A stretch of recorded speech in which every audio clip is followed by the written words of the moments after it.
is shining, shining, nice and bright, bright. The birds are chirping, chirping, and I'm ready to fly. Time to get ready, ready for another day. No one can stop us. Oh, we gon' learn to play. Oh, every day we learn and play. We do our best, so we'll be great. You do your best, best, and I do mine, mine. So let's get ready, ready, ready. 'Cause it's about that time. Good morning, morning, you. Good morning, how do you do? Good morning, time to be great. Good morning, time to wake up. Good morning, jump dance and play. Good morning, so start the day. Good morning, open your eyes. Good morning, reach for the sky. Good morning, morning, morning, morning, morning to you. Good morning, morning, morning, morning, how do you do? Good morning, morning, morning, morning, morning to you. Good morning, morning, morning, morning, how do you do? Good morning. You see me on my grind. Woo, stars got to shine. I'm a supernova. Yeah, you see me taking over. Yeah, I'm on the move. I got a way to shine too. So let me hear you say, every day we gon' learn and play. Hey y'all, hey, good morning. Today is Monday, April 12th, and we are live on the Rolling Out AM Wake Up Call with your favorite girl, Portia Monique. And we made it through the weekend, y'all. It was kind of a somber weekend because of course DMX, well, it was officially announced that he passed away. And so all of these tributes came flooding in from Swiss Beats, from Russell Simmons, from Roxanne Shante. All of these people were giving their tributes to DMX and, saying how he affected their lives and how he really and truly left a legacy. And so we just want to remember him, make sure that we're keeping his family in our sincerest condolences and pray for the family so that, one thing that I did hear, and I'm not exactly sure how true it is, we need to do some research on it, but it was rumored that Jay-Z and Beyonce paid for his masters, and they're distributing the proceeds from the masters to all of his kids. So if that is the case, then definitely shout out to them. Like, they continue to just do good and make sure that we're uplifted in our community. So I definitely wanted to start the show with that. Y'all, we had a good time on the wind up last night. Did y'all see Saints and Sinners? Saints and Sinners came on. I'm trying to get my computer right. It keep pulling. Saints and Sinners came on Bounce TV, and y'all, it was long awaited. I think it's been 18 months or something. It was something crazy in terms of how long we had to wait for season 5. But listen, it was really, really good. We had Trey Shaney as well as Jasmine Burke from Saints and Sinners. They played brother and sister, stepbrother and sister on the show, and they were on the wind up last night. And so we had a great time with them. But if y'all didn't catch it, season 5, episode 1, Saints and Sinners, was explosive. So that was really good. So y'all check out the wind up. It's on it will be on our site today, but it is on our Facebook video. So go check it out there. Where's my phone? Y'all, okay. So I hate to start on a more somber note, right? So actually this is probably more of an angry note, but last night, y'all, did y'all see that the 20-year-old black guy, Dante Wright, was shot and killed right outside of Minneapolis? Y'all, is this a video? I think it's a video. Maybe it's not a video. But yeah, so he was shot and killed. I was reading the story. Y'all go out. I believe it's on rollingout.com. We're about to check right now, but y'all go out and check it out. 20-year-old black guy got stopped by the police because he had air fresheners dangling in his that's him, y'all. 20 years old. Um Such a shame. So they started rioting again in Minneapolis. I forget the actual name of the city. You are not protecting us! You are killing us! You are not protecting us! You are killing us! You are not protecting us! You are killing us! You are not protecting us! You are killing us! You are not protecting us! You are killing us! You are not protecting us! You are killing us! You are not protecting us! You are killing us! You are not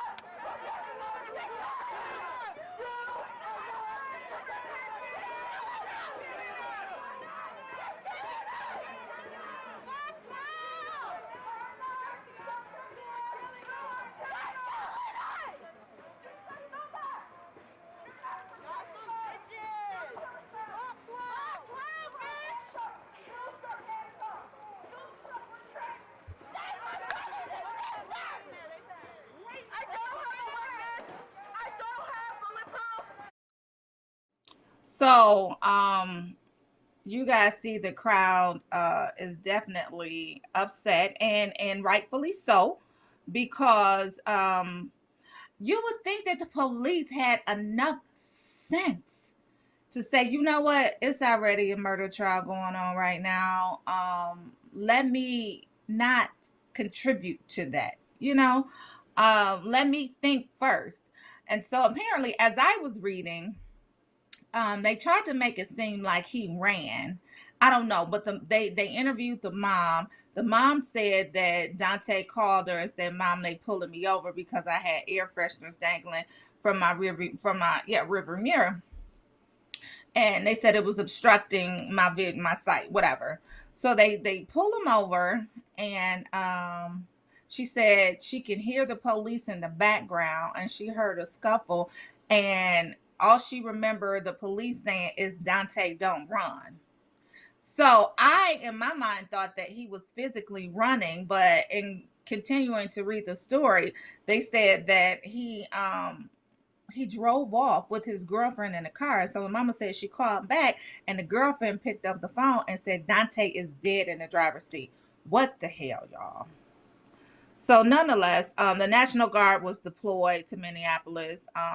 Of course, you saw hundreds of people out in the street. They said they are looting and rioting. They look peaceful to me, but they always got to make it seem like it's 10 times worse, 100, 1,000 times worse than what it is. But they said that people are looting and rioting well into the early mornings of this morning.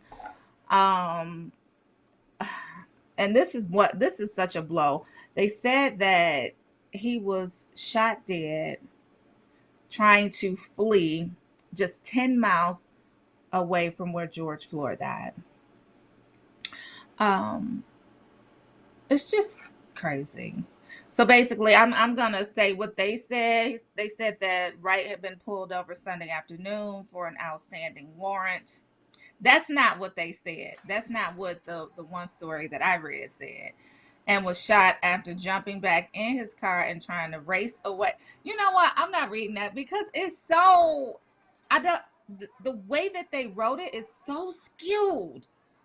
Um, Nonetheless, he crashed into I believe it was a tree after driving away. Within 2 hours of the shooting, at least 500 protesters had taken to the streets, many looting and trashing. That's a lie. Look, I'm not reading that no more. Y'all see that? Hey y'all, hey, good morning. I'm going to Facebook. Hey, Terrell, Nicholas, Clay, good morning. LaShawn, Speed, Liaz. Hey, Kosciuszko.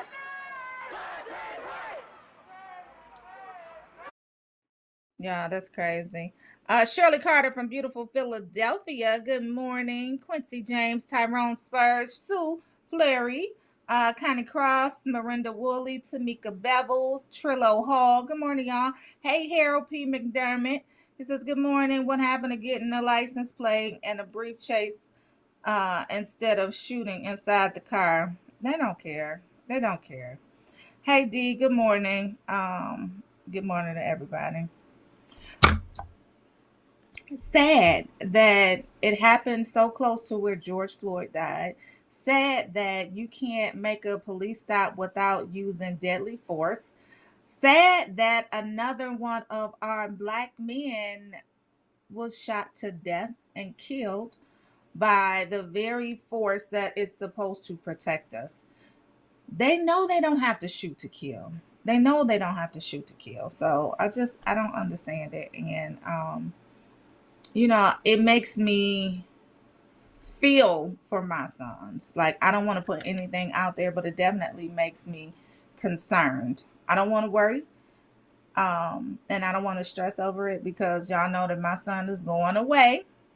And August, he's going to FAMU. So I don't want to stress about it. But listen, I am definitely going to be checking on him every day. And all you could do is just, rest on the fact, because it is a fact, that I raised him right, and hopefully he makes the right choices when it comes to just living everyday life. It's no joke.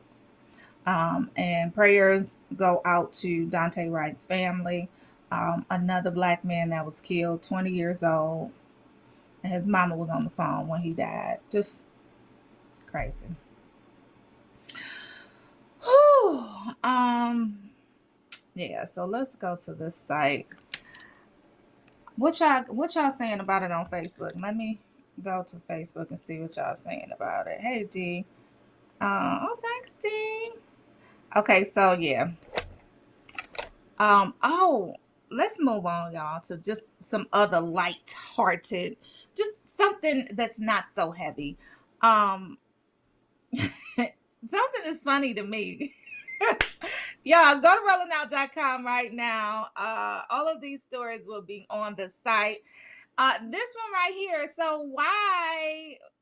Okay, so Diddy allegedly was photographed with 50 Cent's baby mama, y'all. 50 Cent basically said, they say he had a shocking reaction to the photo of Diddy with his child's mother. But basically 50 was like, me and Puff don't fight over females. We fight over money. We fight over business. So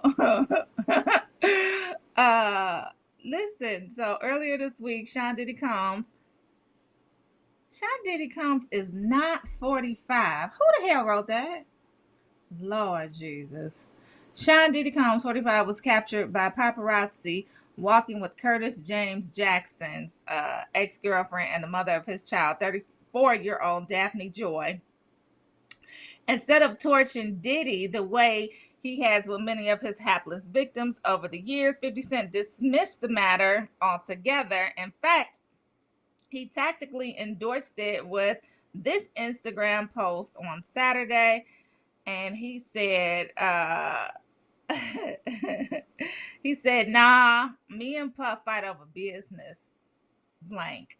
He said, if he liked the girl, he liked the girl. I don't give a blank. What y'all think about that? Let me tell y'all something. I think that's funny. Like, there are no other single, eligible, beautiful, independent, there are not enough of those type of women out there in the world, okay? I'm not just talking about in your little circle. I'm talking about in the world. So why, y'all? Why is this the thing where you have to date your friends, associates, business partners, inner circle, baby mama? I don't understand. And if you and here's the other thing. If you are dating, Why go out to a restaurant where everyone can see you, especially a restaurant where the paparazzi are? Why do that? Like, do you want to intentionally draw people in your business? I don't understand. What y'all think on Facebook? What y'all saying? Diddy with the stunts, girl. Yes, Diddy with the stunts. Um, Listen, I don't get it. Is there a rule that I just don't know about that basically says Diddy is 51? That's what I thought. Somebody need to correct that story. But is there a rule out there that says you can only date inside this small circle? What is it? Like, why do you always have to date your friends, business associates, ex, or whatever, and like not find somebody that is for you? I don't get it. Y'all tell me, what the heck is it? No bro code. No bro code, D. Listen, it happened with didn't it happen with what's his name? So I could see people in my head. I can't think of their names real quickly. Didn't it happen with Martin? Didn't it happen with the football player Emmitt Smith? Didn't it happen with Will Smith? Didn't it happen with Diddy before? I guess he is a habitual offender because he took Albie Shore's girl, didn't he? Didn't it happen with who else did it happen with, y'all? Martin? Didn't it happen with Mike Tyson? Like, what the hell? They want publicity. Yes, Harold, they do want publicity. But at the end of the day, why date somebody that somebody else had? J-Lo? Didn't it happen with J-Lo? I don't know, y'all. Anyway. So interesting. So if y'all didn't see the picture, I don't know if producer TJ showed it yet, but I mean, she's a cute girl, you know. Listen, didn't it happen with the B2K group? April? April's dating April dated up. Y'all, April is dating Andre. What's his name, y'all? Dr. Dre. April dating Dr. Dre. Anyway. Hey, Kathleen. Good morning, girl. Men need to hold their friends accountable. No need to check the girl. Listen, he said, 50 said he don't give a damn. He said, we don't fight over women. We fight over business. That ain't business. I don't give a damn. If he liked the girl, he liked the girl.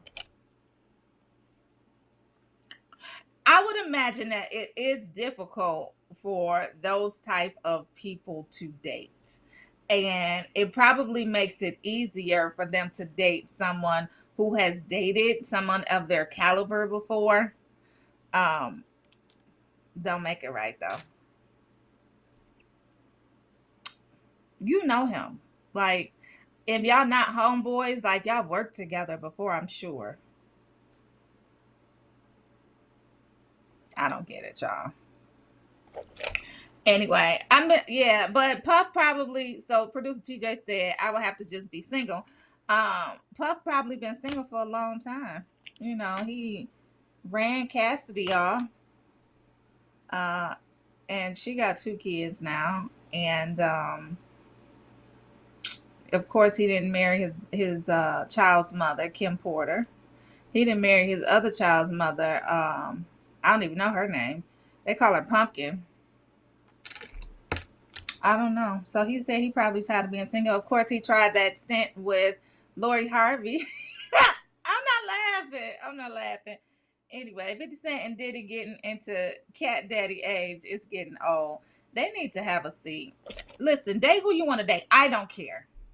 But stay out of the limelight. Like, keep your business your business. Leave it alone. Stop it. Don't go to restaurants where you know paparazzi hang out. You have been in this game for a very long time. You have a restaurant at your house, sir. Like, just do stuff at the house. Go away to a different island or something. It's not like y'all can't do that. She want Italian, do Italian. If she want Hawaiian, do Hawaii. Like, listen, like, do that. Don't go sit right in the middle of the lion's den where you know that paparazzi is gonna be, and you know everybody is gonna put it out, unless that's what you want. Dr. Dre and Puff. That's all I'm saying, y'all. Anyway, moving on. Moving on.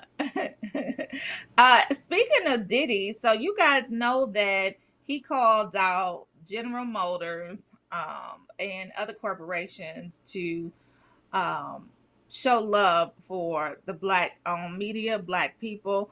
So he's also in the news about this, but he was getting some backlash because people were saying that he was calling the kettle black. He was throwing rocks and he lives in a glass house, and he was the very one that was not paying his people. They said that nobody on Bad Boy is doing well, including Black Rob, that is currently in the hospital, and it looks like he needs some serious help.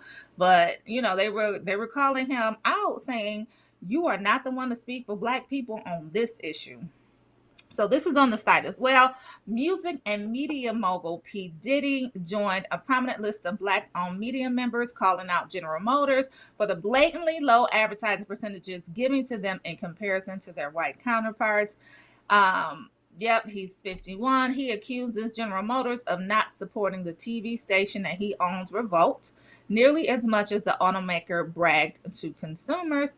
He also accused General Motors of exploiting black culture by collecting billions from black consumers who buy their cars, but failing to reciprocate by refusing to advertise adequately with black-owned businesses.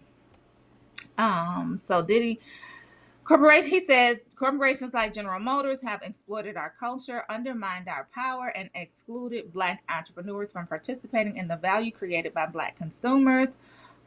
He says in 2019, brands spent $239 billion on advertising.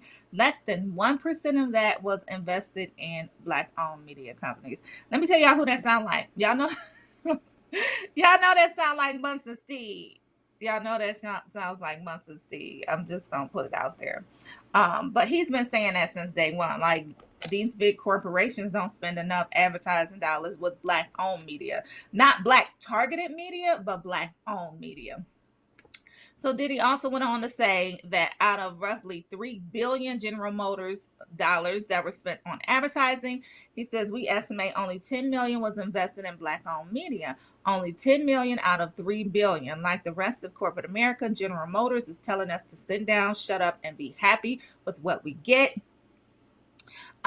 Diddy's scorching letter follows the full page ad taken out in the Detroit Free Press on March 28th, where black media owners such as Ice Cube, Roland Martin, Byron Allen called GM CEO Mary Barra racist.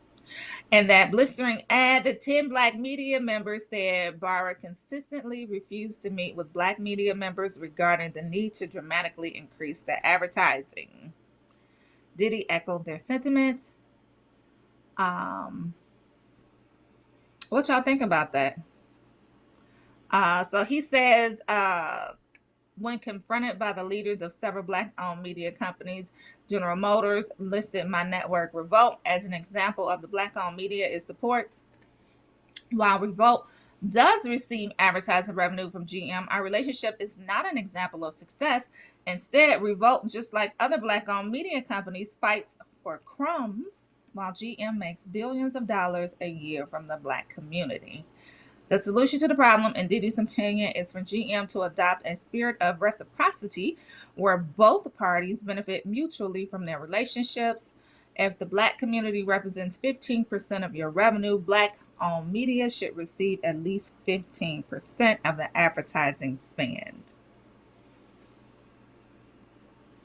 I agree, y'all. What y'all think? Yeah, they do need to call them out because it is wrong, D. However, is Diddy the right one? Is Diddy the right one to make that claim? I'm just saying. So Disney wrote off 500 million last year due to COVID. That's half a billion. They could have spent 1% with black media opposed to writing off that much money. Yes. Um, they said, does Diddy spend any money with black media? Well, he is a black media company, so I don't know if he got to spend. Okay, and the answer is no. Listen, um, some of Diddy's own people that he made famous, they came after him. Aubrey, is her name Aubrey O'Day? She was from the group. Somebody help me out. Danity Kane. She said, "You the wrong person to be talking about this." She said, "You didn't pay your people, and you exploited us. So how dare you sit up there?" I'm paraphrasing. How dare you sit up there and call anybody out for anything when you're doing the same thing? Um, Funky Dineva had a rant that went viral. It was funny. I don't know what his pronoun is, but Funky Dineva, y'all know Funky Dineva. He had a rant that went viral. He just walked down the list of people who wasn't doing well from Bad Boy. He said Lil Kim house was being repossessed. He said 112. I'm not gonna repeat that. Y'all go look for it because y'all gonna sit up there and say I said it and I didn't say it. Funky Dineva said it. He said it with Claudia Jordan on one of their Fox Soul shows. So I didn't say it. He said it. Y'all go look for it. I don't know if we can find the clip right now to see if we can play it, but it was funny. Um uh Let me see if I can find it, y'all. I didn't say it. I didn't say it. Let me see. P. Diddy. Mm-mm. Okay, I can't find it. I'm not gonna worry about it. Anyway, moving on. What's Facebook talking about? So D said Revolt TV channel used to play daily in nearly every military exchange. That had to be good for Diddy. You said used to, but what stopped it? Is it not going on now? I don't know. Anyway, that's it for Diddy. They just said, "How dare you call him out when you was doing the very same thing?" So you don't even pay your people, sir. He had to pay somebody. Anyway. Oh, did y'all see that Snoop Dogg and Baron Davis has a new film named Domino coming out? And speaking of that, did y'all see them? We're gonna get into that in a second. But there is a, let me see. I just want to copy it. So there is a film out called Domino, The Battle of the Bones. And we'll see if we can get it's on rollingout.com. We'll see if we can get producer TJ to play it right quick, y'all. But Snoop Dogg is continuing to do his thing. We have never really seen him in a bad light. Not for real, for real. Like he ain't never really got caught up in a lot except for when he was younger. And I think he may have had some trouble with the law. I think he got off though. Nonetheless, Snoop Dogg and David Arquette will star in the upcoming comedy Domino Battle of the Bones, which is scheduled to hit theaters on June 11th. Do y'all think they really mean theaters or do they mean streaming? I don't know because everybody getting their vaccine. Did I tell y'all today is Monday? I go get my vaccine, my second shot today. Whew. So anyway, the film will be the directorial debut of former NBA player Baron Davis and follows the black grandfather and his awkward white step grandson competing for a Domino's World Championship and the $10,000 grand prize. They could have made that grand prize a little more. uh, Wait a minute. Wait a minute. Kathy, I see your quote. I'm going to come back to it. So Snoop will play Professor Dominoologist, a bones expert. And Davis also stars in the film as well, which will also feature Ha Ha Davis, Lou Beatty Jr., Tasty Lawrence, and the late Tommy Tiny Lister. Aww, who died in December, y'all. Oh my God. Do we have a trailer yet? So of course it's gonna be funny. And here's the trailer. Game ever invented. My great-great-great-great-grandfather learned the game from the Chinese. Then he smuggled it back to America, where it spread like mud butt on ribs. If you can rock these bones, you can start a cult. Junior, I'm over here rehearsing for this domino tournament. Now I got this obligation. You know white kids is a problem. It's cracking, y'all! The World Domino Championship! We're talking a grand prize of 10,000 big ones! We can't get there quick enough. Why are you going to Cabo and I'm going to Compton? Blow me a kiss, baby. Oh, it's so strong. Where's Compton? I hope you got 9 lives, because I'm finna eat the cat from the back. How are you even my dad? My good-for-nothing Uncle Tom's son ditched you on me. What you know about them bones? It's basic probability, really. It all comes down to how many variations of numbers you can play based on the factors of the hand you've drawn, and then you calculate the most efficient statistical one. You mean you know how to play this? Yeah. Hell, Andy, why'd you say so? I want the whole world to see me whoop that tweaking bully's... 10 speed is in the building. The S-N-I-C. You look ridiculous. You need to get a tattoo that says flammable. Just bring love and spirit into our Sit still. Damn, Miss Jeffrey. This is Mr. Walter McDonough. You got my check, right? Technically maxed out my credit card. And so when Miss Jeffries cash that check, then we can go, you know. But until then, you don't want me and the Lord on your ass. I ain't seen you in a good minute, bro. Prison. Okay, right. Every time I think about beating blood out of somebody, I just like rub my thumbs against my earlobe like this, right? And I just feel like, oh, blood, living this in life. We just want to know where you're going, mija. To practice for the domino tournament. When I come back holding this trophy, my seat at the table will be undeniable. Women like volleyball, ribbon dancing, basket weaving. Basket weaving! Basket weaving.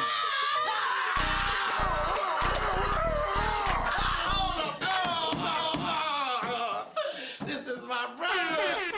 Y'all know what time it is? See, you don't win at bones unless you get in the folks' head. Who next? It brings people together. I know y'all ain't ready. What y'all think? Producer TJ said it's lame. It looked like it got some funny parts to it though. What y'all think? Yeah, D Shield said too silly for me, but I'm cool with a global tournament. Y'all know how to play dominoes? It might be lame to those people who don't know how to play dominoes. Producer TJ, you know how to play dominoes? Why you sit up there calling it lame? Oh, okay, he said he can play. Whoever don't know how to play dominoes and y'all black, you know your black card is revoked. And especially if you attended an HBCU, you ought to be ashamed of yourself. I said it. We used to have dominoes tournaments all the time. It's worth a watch, I think. I'm watching it. I don't know about the theaters, D. D said, yeah, she heard and seen that some theaters are open. I did see some over the weekend that there was some theaters open, but they were more like private events and whatnot. So I don't know. I know I'm not going to the theater to see it though. Producer TJ said that should go straight to DVD. Listen, yeah, I'm not doing that. But I wanted to go back to Kathleen. Kathleen said, going back to Diddy, she made a point that said it won't be the first time that a black music mogul exploited his own. She said Barry Gordy wrote the playbook. But Barry made some millionaires though. Like I don't see no other millionaires in Puff's camp. music wise. I'm not talking about revolt. I'm not talking about executive level. I'm not talking about none of that. I'm talking about music wise. Like Barry Gordy made some millionaires. If they, at least he gave them the foundation and they took it and they ran with it, and maybe they did switch teams along the way, but you can say that Diana Ross, Diana Ross, the boss, had it going on, or she still has it going on. So he made some millionaires, y'all. Girl sips tea on that. Yes, yes, yes. Iris said, if it come on TV, I'm gonna watch that movie with Snoop Dominoes, whatever it was. She said, but I'm not paying no money to watch that. And I don't blame you, girl. I don't blame you. Yeah, I'm gonna be streaming it right from my bedroom because I'm not going to the theater. And if you gotta pay for it to like a Hulu or something like that, I'm not doing that either, Snoop. I'm sorry. Haha Davis is in it though. I think Haha is from Detroit. Is he not? I know my son talks about him all the time. I believe Haha Davis is from Detroit. So shout out to the home team. Yes, yes, yes. Speaking of comedy, did you guys see Angela Yee? She launched a comedy mentorship program with a new Facebook show. So I read about this last week. She went to Ricky Hughes. You guys know Ricky Hughes is an Emmy Award winning, Oscar Award winning TV producer out in LA. I actually got a chance to interview her. And after I interviewed her, I got a chance to meet her. Was that last year? It was last year, 2020, before the pandemic shut down everything, at the ABFF honors. And so I took a picture with her and introduced myself. And she's one of my mentors in my head because she is. But nonetheless, she's a go-to person in Hollywood if you want to get something done Black on a very high level with no drama and all of that good stuff. But she's definitely a go-to person for that. Her and Jesse Collins Entertainment as well. But nonetheless, Angela Yee launches a comedy mentorship program with a new Facebook show. This story is also on rollingout.com. Go check it out. But she launched a new digital series called Mastery of Comedy. It's available on her Facebook and Instagram accounts, y'all. The series is based on the speed dating concept meets comedic mentorship. She says that it was created for Facebook's We the Culture content program that premiered Monday, April 5th. She worked with producer Ricky Hughes, my mentor in my head. Yes. And oh my God, whose story is this? I'm sorry, y'all. We got to fix that. Michael. Okay. So he says, work with Ricky Hughes and her Magic Lemonade Productions company on the weekly series as the show explores what it takes to be a successful stand-up comedian. Yee said, I was interested in combining the process of what it takes to become a successful comedian with mentorship, and I wanted to offer comedians around the world a lens into what it takes to develop a set that keeps the audience engaged. She says Masters of Comedy pairs veteran comedians with new comics who are looking for help advancing their careers. The mentors include Donnell Rollins, Aida Rodriguez, Carlos Miller, and Roy Wood Jr.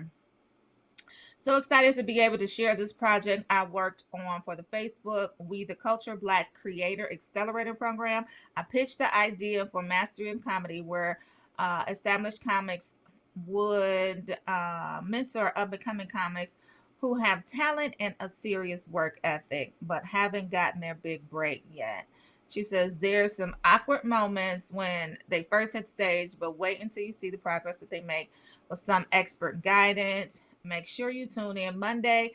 That was on April 5th, y'all. So I'm excited about this. Ricky, I follow Ricky on Instagram, and she basically said that Angela came to her with the idea and they put it in motion. And I think it was less than a month later, maybe a week. I don't know, because she's my mentor in my head.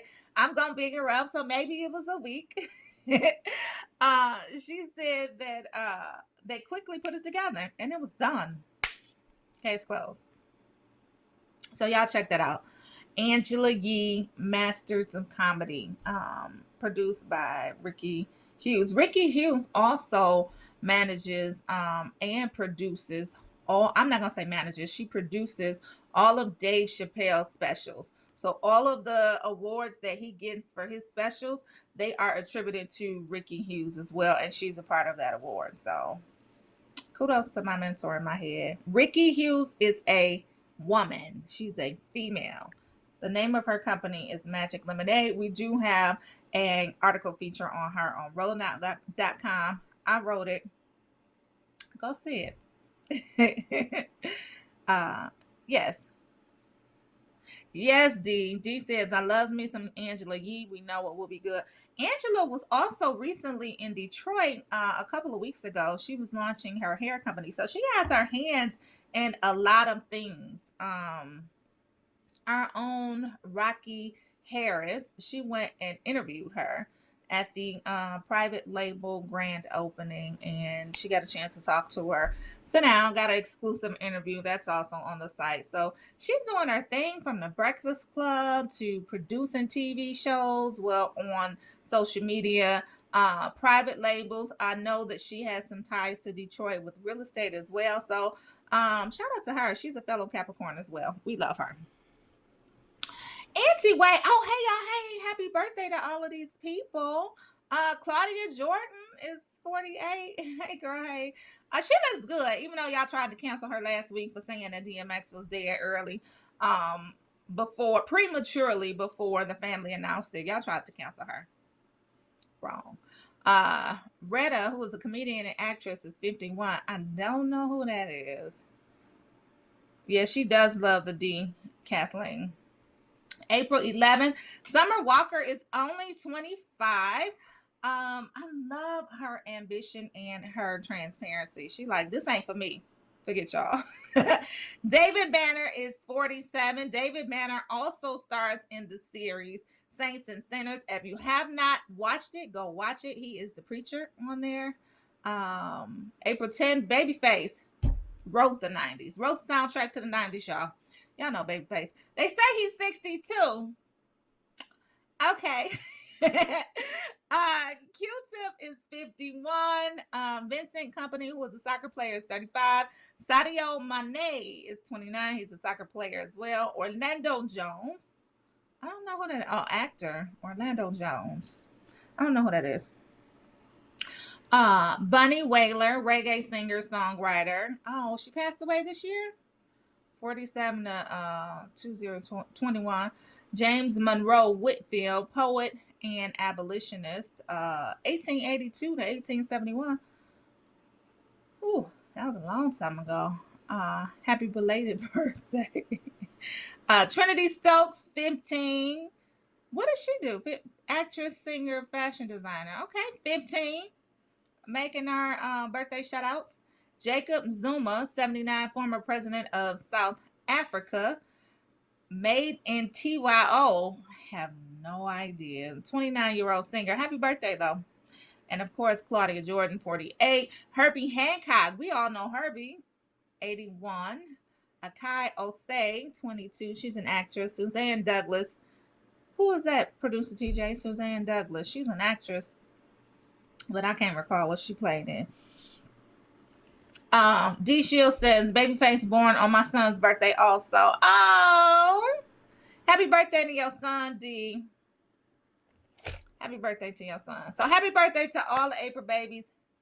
That is still Aries, right? Aries like to fight, don't they? They like to compete, I should say. Not necessarily fight.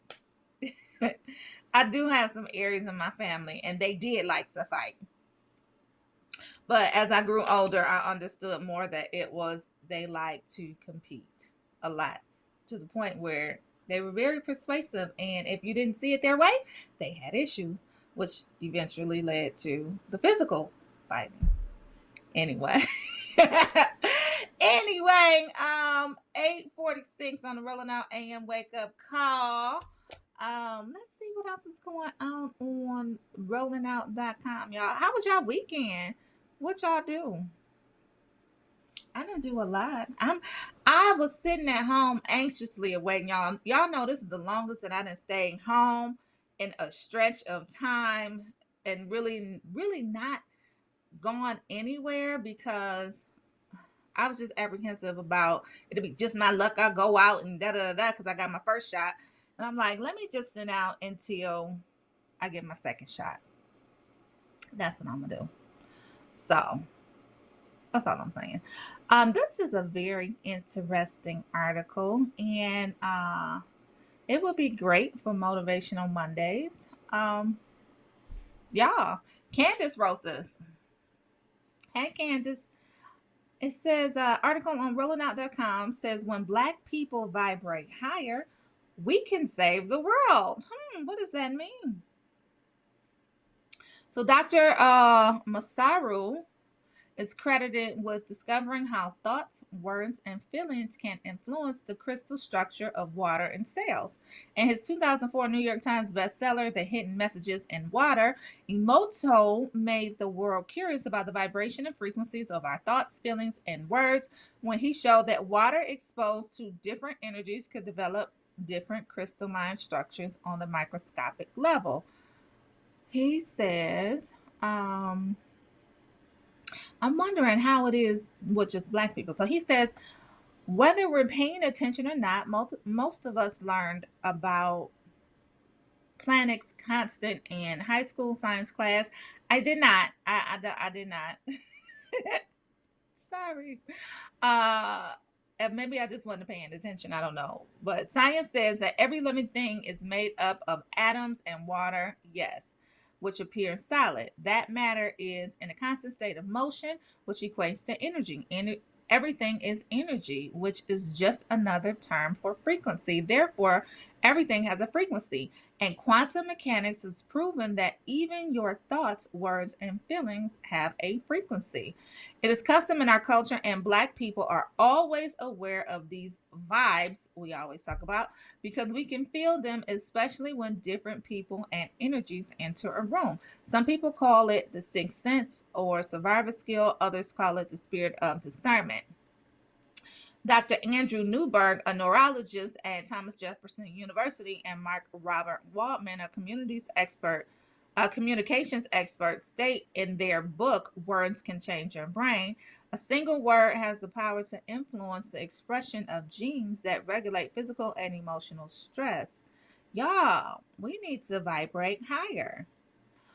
So he says, this is why it's so important that Black people check your own energy and that we seek peace and harmony in our daily routines. It is important we nurture positive, kind, and inspirational thoughts, words, and feelings because these create the energy fields around us and affect others. So she goes on to say, if you ever discover that you are vibrating at a low level, think about incorporating the following. All right, giving us practical steps on how to make sure we're vibrating higher. So she says, number one, print a copy of the emotional guidance scale and learn how to stay on team high frequency vibes. Where do we get that from, Candace?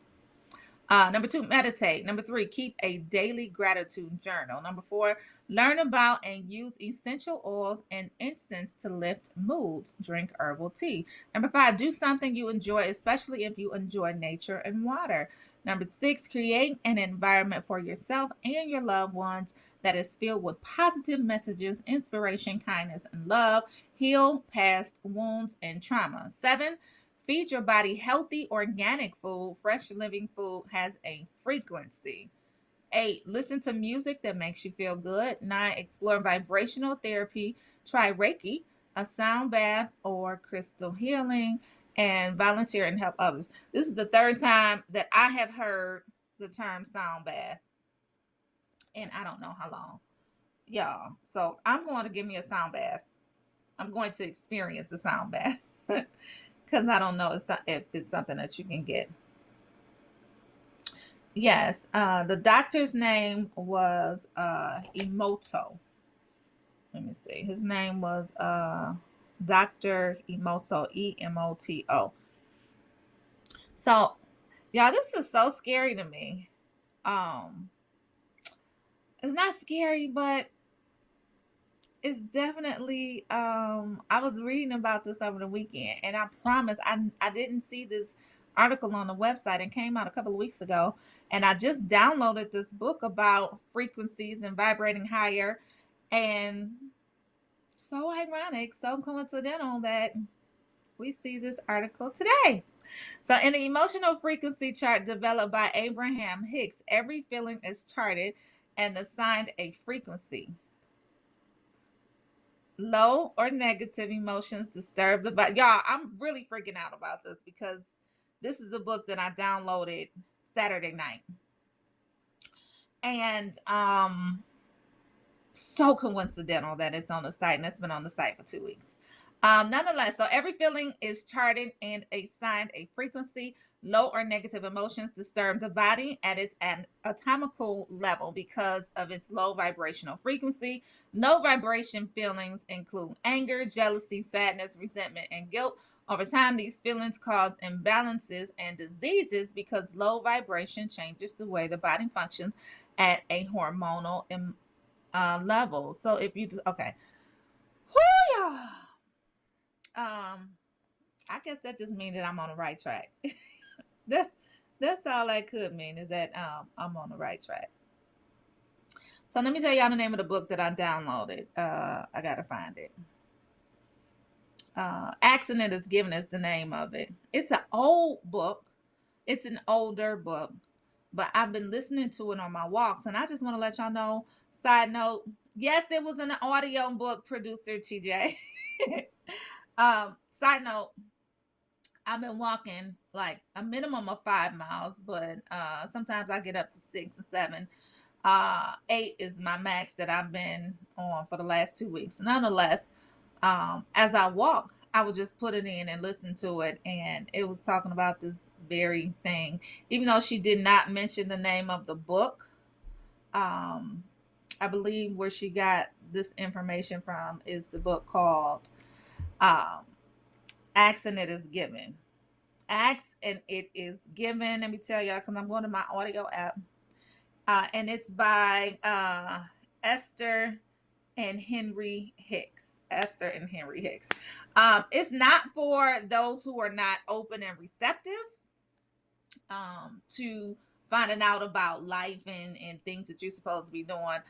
But if you are one of those people who are naturally curious, are open and receptive when it comes to new concepts and things like that, especially the law of attraction, then download this book, y'all. I downloaded it on Saturday night. So it's so ironic and so coincidental that I'm singing this same article on the site, and I've been listening to it. So I've been through it one time. I'm going back through it another time to pick up some of the things that I missed. I'm just taking it as a sign that I am definitely on the right track. So let me go over that list again. If you ever discover that you are vibrating at a low level, think about incorporating the following. Print a copy of the emotional guidance scale. Just Google emotional guidance scale, Abraham Hicks, and learn how to stay on team high frequency vibes. 2, meditate every day. I gotta get into that more. 3, keep a daily gratitude journal. 4, learn about the use of essential oils and incense to lift your moods. Drink herbal teas. 5, do something you enjoy, especially if you enjoy nature and water. 6, create an environment for yourself and your loved ones that is filled with positive messages, inspiration, kindness, and love. Heal past wounds and trauma. Feed your body healthy organic foods because fresh living food has a frequency. Listen to music that makes you feel good. Explore vibrational therapy. Try Reiki, a sound bath, or crystal healing, and volunteer to help others. Well, that's that. Y'all download the book. Accident is Given, Esther and who did I say? Jerry Hicks. It's an older book. I listened to it. So the reason why I downloaded it is because BET Plus has a new series called um Behind Every Man. And let me see, I think that's on the site too. It's called Behind Every Man, and they talk about the women that are behind the men. And this one was a clip that we put up on the site. Let me see if I can find it. About Big Sean and how he met Kanye West and while he was still in high school, and he just said that his, he was doing certain things. Let me see if I can pull the clip so that y'all can see it. But he said he was doing certain things and it just wasn't working out for him. And he said he was doing everything that he thought he could. He was sending, once he met Kanye, he started rapping for him. And then after he was rapping for him, he told him he wanted him to mentor him. Kanye basically said he had too much on his plate. However, he would still send him his music every week. Did you find it, producer TJ? It's on the site. Kenyatta did it. So anyway, he said he would send him his music every week and he would critique it and send it back. And this went on for some time. And then Big Sean said he went to his mother, Myra, and said that everything that I'm doing is not working. And then that's when Myra, his mom, gave him the book Acts and it is given. Here's the link right here. It's on the site, y'all. So I'm going to make sure that producer TJ has it. What the hell happened? Why am I not on the screen by myself? Hey, First King James. No, why does there always shade before I come on? What? I see. I mean, why can't behind you? I see the bookcases behind you. And so. Welcome home. That's all I'm saying. Oh, okay. Got you. Okay. How's it going? It's going well. How are you? I'm doing well. You know what I'm saying? Welcome to everyone to Rolling Out AM Wake Up Call. Happy Monday. And unfortunately, some stuff is starting up again. I don't know if you heard about Minneapolis. There's been another police-related shooting of a... Yeah. So, we have to find out, I was slow to respond because I need to find out what's going on before I respond and find out, the circumstances surrounding this brother's death. But it's unfortunate that it's happening during the Derek Chauvin trial. So we got to keep our eyes out for that. It's terrible. Well, the thing is that I don't know if we have this knee-jerk reactionism towards police-related shootings because we don't know what happened, who's at fault, and if it could have been de-escalated. We don't know yet. Now, based upon the law enforcement in this country and their modus operandi towards brutality and dispatching or using maximum force, we automatically assume that it's a wrongful death, that it's a murder. So we just have to, so we just have to, find out what was going on before we respond. They've already deployed the National Guard, and so there's already mass protest. And I think, sometimes we just careful. I mean, I'm just like anybody else. I'm against police brutality. I want to eradicate, but we have to also do our due diligence and do our investigation to find out the circumstances surrounding it. So, yeah,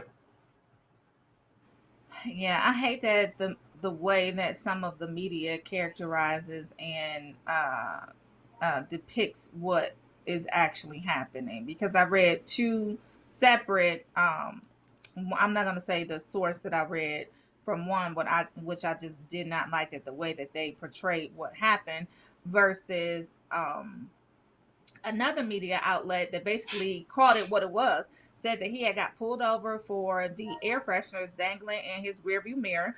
The other news outlet said he got pulled over for an outstanding arrest. Like, y'all lying.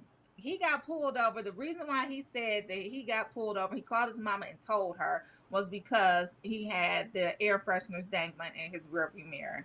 the other report said he got pulled over for an outstanding warrant. It just so happened that he had an outstanding warrant, allegedly, after they pulled him over for the air fresheners. So anyway, Okay. I just hate the way that Okay. the media, describes. Yeah, I'm looking at the different. reason why I'm looking up. Yeah, the reason why I keep looking up is because I'm looking at the reports right now on CNN, and they're talking about the racial tensions being inflamed or exacerbated because of what has happened. And there's always been, oh boy, I'm looking at it now. There are stores downtown that have been broken into and rampaged and looted. So that's just here we go again. They did say that the stores was being looted, but I didn't believe them. They said they were rioting and looting. I'm like, it looked like a peaceful protest to me. So if they're now showing those images of looting, then okay, fine. I mean, you're always going to have a small minority or just a tiny fraction of the crowd of it, or as we saw during the mass demonstrations across the country last year, that some people will insert themselves, agent provocateurs, as we call them, will insert themselves into our struggle and then start some stuff. You know what I'm saying? Like the Wendy's in Atlanta was burnt down by an obscure white woman. And we don't even know what happened to that case, even if she was charged. And we saw that happen. You remember Amir Shaw interviewed some white demonstrators who were basically, what do you call it? Spray painting the sides of buildings. And when they were confronted by black people, they did not even respond. So we don't know who did the looting, is my point. It might have been a peaceful demonstration, but we don't know who did the looting. They look white. They don't look black to me. Those. Wait a minute. Hold on. Let me not. See, this is what I'm talking about with that knee-jerk reactionism. You gotta take your time, but yeah. So yes, and then even if they are black, they can still be agent provocateurs. They've always existed. That's what we're talking about with this with the movie. What is it? Judas and the Black Messiah. I mean, I've known about that since the 90s when many members of the Black Panther Party, particularly in Oakland, were agents of the FBI. I told the bodyguard from Malcolm X before he died was an informant for the New York Police Department.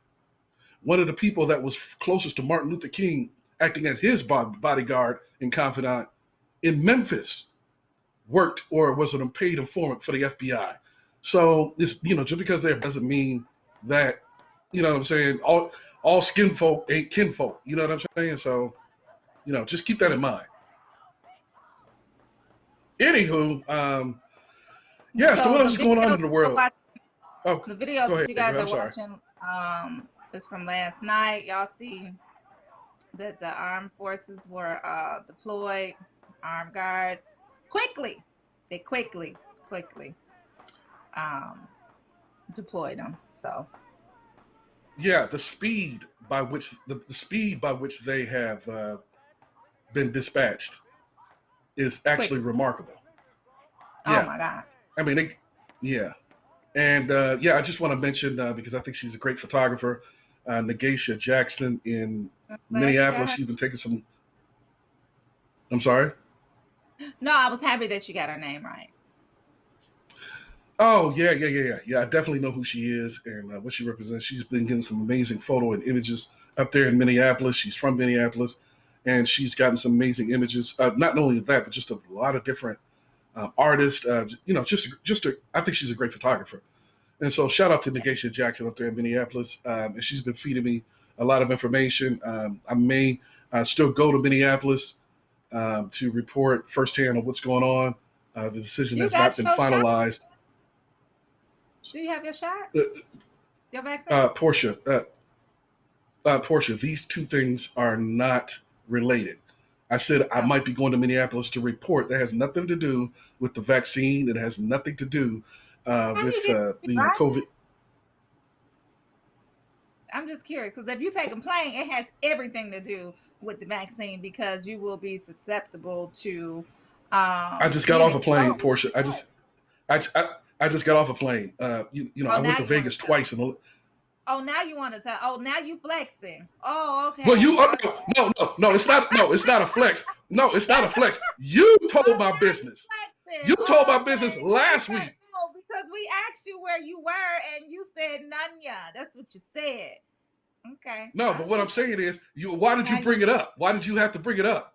And then when I had a sweet, solemn, paying homage to our dear brother DMX, and I happened to have an interview with him, everyone who commented on my site, more than 100 people, had something nice to say. The only person who threw shade was Portia.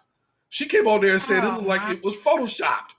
That is not what I said. Listen, Yes, you did. Yes, you did. I did not. No. You can go to Facebook right now. You can read the comment. I said haters will say it's photoshopped. That's all I said. That's what I call the indirect shade. You know, ladies and gentlemen, D Shields, check me out here. D Shields. Check it out. You remember? You remember? You had people say, "Well, wait a minute, bro. It do look Photoshop." No, I said that. I didn't say that. No, I said that. Okay. No. Here, D Shields. You remember when you were in high school, D Shields, and somebody would say, "Oh man, somebody said your pants is whack. Your outfit is whack. Ooh, girl, she said your hair is whack." See, they throwing shade, but they want to give somebody else credit. You see what I'm saying? I didn't do it. I just said, listen. I said haters will say it's Photoshop. Then you came back and said it do look a little Photoshop. It looked that way. And then another guy said, bro, I ain't gonna lie, this do look Photoshop. No, but he said, no, finish the statement. Now, Mario Marshall used to work with us. He used to work with us for about a decade. And he said, bro, it does look Photoshop, but I know it's real because I work with you. And I know that you interviewed all those celebrities. He knows that the photo is real. So he had a caveat. You didn't have a caveat. You hate it and you wanted to pass it off to somebody else. You hate it and you want to. I was not saying that it looked Photoshop. I said haters will say that. Well, Iris, Mario was our graphic designer for about a decade for Rolling Out, maybe longer. So and he would know. He would know. But he said he knew it was 100%. He said it. You can go back to my Facebook page and watch it because I know you're ready. And that's why I invited you. I invited you to a nice, busy intersection to go play. Oh, Lord, that's so mean, y'all. Y'all see that? That's so mean. But anyway, no. Here it actually brings up a good point. I am in contact with some people who are distraught at basically how it's being portrayed that he died.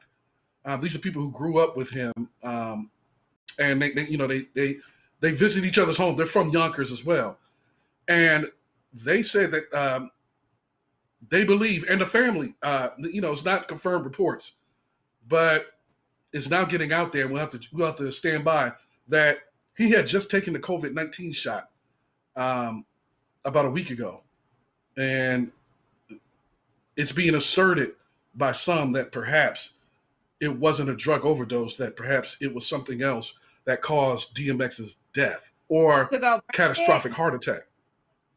I have to get confirmed. No, I have to get confirmed reports. Like I have to get a direct quote from the family or some substantiating. Even his friends, I can't just go by their words alone. I'm asking them to get me something that I can substantiate or corroborate. I need corroborative evidence. So I can't just go by their word. I could, but they are distraught because they feel like he's just been, again, another black man's character has been assassinated unaccountably and subjected to ridicule just like, George Floyd. And so that, it's easy to pass him off as a drug addict who met his appropriate demise, so to speak. But it would be interesting to find out that he, if he did pass for reasons other than drugs, or, you know what I'm saying? So I'm going to stay on top of that. I'm trying to get corroborating evidence as we speak. So anyway, go ahead. D. Shield said other medication in the body with the vaccine needs more research for sure. Tell family to ask for a detailed autopsy to help with the research. Yes, I agree. But I don't know, because we can't, he admittedly struggled with drugs. He attended several rehabs, so we don't know what it is. And we don't know if the vaccine had anything to do with it, or if he did take the vaccine. Oh, no. We got multiple police officers shot in Georgia on a police chase. Boy. You know what? Let me turn off CNN. Let me turn the channel.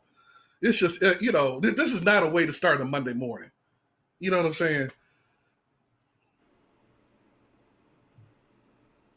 Anyway, before you came on, I was talking about Big Sean. And there's a new series on entitled Behind Every Man. This new series shines a spotlight on the strong Black women, focusing on the passion, struggles, and sacrifices they have made to support the men that they loved. It's entitled Behind Every Man. And so we have a clip of it. Here it is right here. Let's play the clip. This is how Big Sean jump-started his career.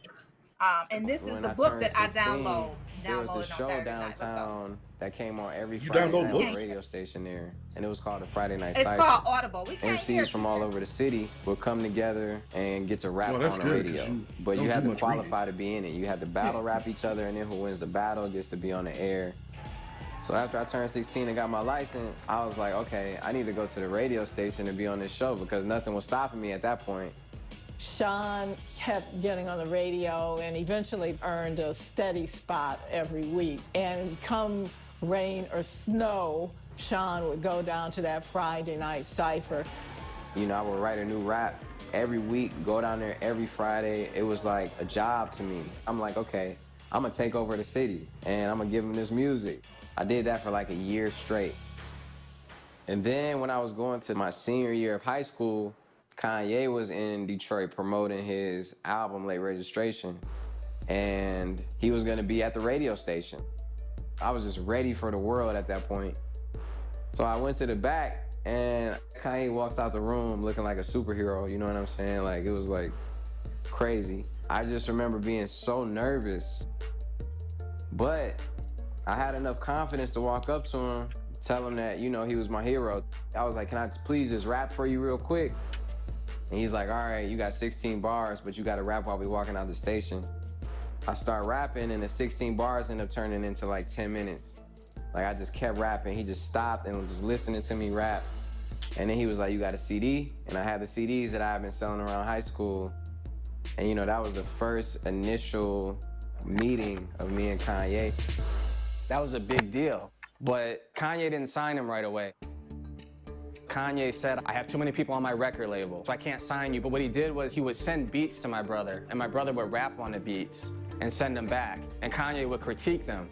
And that went on for like 2 years. Sean was getting very frustrated because things weren't moving as fast as he. No, you got to keep playing, because that's when they say the book, TJ. Just let it play. It's only like a minute left, please. Because I wanted to kind of connect why I felt so emotional when I read the article on the site that I hadn't seen. It's been out there for 3 weeks. Let's go, please. And send them back. And Kanye would critique them. And that went on for like 2 years. Sean was getting very frustrated because things weren't moving as fast as he thought they would. So I gave him a book, Asking It Is Given, which of course is a metaphysical book about the law of attraction, basically. So I started reading it, and I felt like it was talking to me. I felt like it was speaking to me. It gave me the tools I needed to figure my way out of a room with no doors and no exit. He really got into the principles in that book. So he started working mentally. And that was a turning point, I feel, in his life.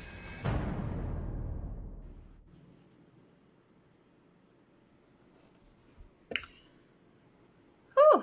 So anyway, I just wanted y'all to see that. That's the book that I downloaded. That's the book that I've been listening to all weekend. And then come on the show today and see the story on the site. And it's talking about basically the same thing. Abraham Hicks. If you download the book, you'll see, or if you read the book, because Terry claims he likes to read. He really don't read. But if you read the book, you'll see that the book is being narrated by Abraham Hicks. And it's definitely interesting. We need to vibrate higher. Vibrate higher. Vibrate higher. Yeah. Well, shout out to Big Sean for making his dreams come true, coming out of Detroit. You know what I'm saying? That's one of the places that, you know, it's just not easy to grow up. You know what I'm saying? And so I just noticed that every time I went to New York, they got respect for the Detroit brothers, you know, coming up out of there, because they know. Now there are certain cities like New York, South Central LA, Detroit, Baltimore, Cleveland. There's some place, Miami, Overtown, in not Miami. There's some places, Akron, man, where it's hard to grow up. Akron, Ohio. Yeah, Akron, Ohio. Yeah, I mean, I'm not pinpointing Detroit. It's not easy to grow up in certain places than there is, you know, some places just harder to go. Anyway, thank you. Shout out to Big Sean for making his dreams come true. You know what I'm saying? For overcoming the obstacles and, you know, manifesting his dreams. So, yeah, I like it. The book that his mom gave him was Accident is Given, and I can see where the book is already helping me. Like I said, I listened to it, and so it's definitely. Thank God it's an audio for you. Thank God. Thank God. All I knew. Yeah. So. But the name of the series is Behind Every Man. Behind Every Man, and it's on OWN. It airs Friday nights at 9 p.m. I believe we are going to get Will Packard's wife on, Heather Packard. She is definitely the woman behind Will Packard and all of his success. He definitely attributes his success to her at every chance that he gets. And so she's going to come on the morning show, and we're going to try to also get her on the wind-up as well. So Terry don't watch the wind-up, so he don't know what I'm talking about. Okay. Do we go to my sports report? I mean, I don't even have anything to say to that. Except the fact that, yes, looking here at his comments, yes, you cannot deny the fact that he was a drug user, and that we all know that drugs and meds don't mix. Talking about You're DMX, right. Not Big Yeah, Sean, DMX. about... Talking about DMX. And I just wanted to comment, just to add to say that, yes, just like when we respond to police officer related shooting of a black man, we respond to DMX's modus operandi, that we automatically think that anything negative happening to him is drug related. And I think sometimes that's unfair. We just still have to do our due diligence and our investigation into it. So, and you know, it's just that DMX's, overdose was reported by the New York Post, which doesn't always have the best reputation around the country as a publication. So, just something to keep your mind on. But what I would love to interview Big Sean someday soon, because of the fact that he was also one of those people who was very open about his mental health, about, he suffered, it's kind of funny because, when you make it and you have everything you need and you're rich and you're famous and you have a great girlfriend, and then he still wanted to commit suicide at one point. So I just thought that it was brave of him to come out and to be honest about his mental health struggles and what he's done to overcome it. So that he would be a fascinating interview. Manifest it. Vibrate higher. Vibrate higher. That's a real thing. Vibrate higher. Manifest it.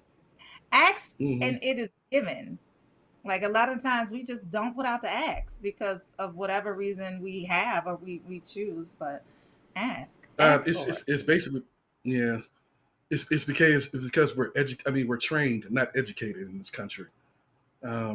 It's a criminal educational system because it asks us to pay for something that we cannot use to uplift us and our people out of the doldrums that we seem to be stuck in most of the time. So yes, you have to do your own. You have to self-educate. That's something that Malcolm X has always advocated. He preached nonstop. The day he died. Self-education.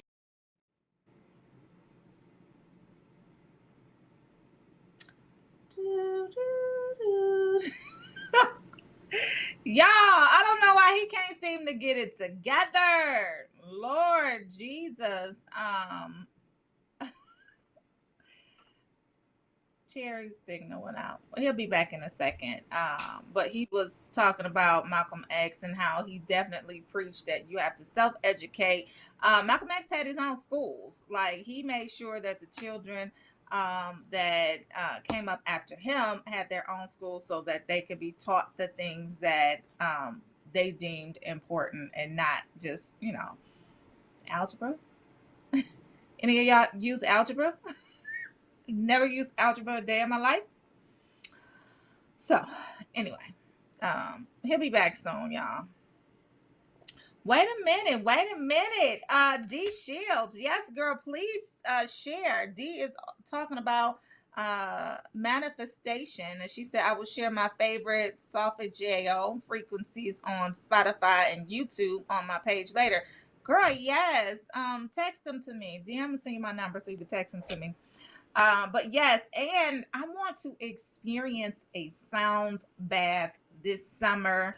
I don't know what the best way to experience it is because I just don't know. If anyone knows, please put it in the chat and or DM me. I want to experience a sound bath to see what that is like. D, have you ever done a sound bath before? Let me know. Don't be.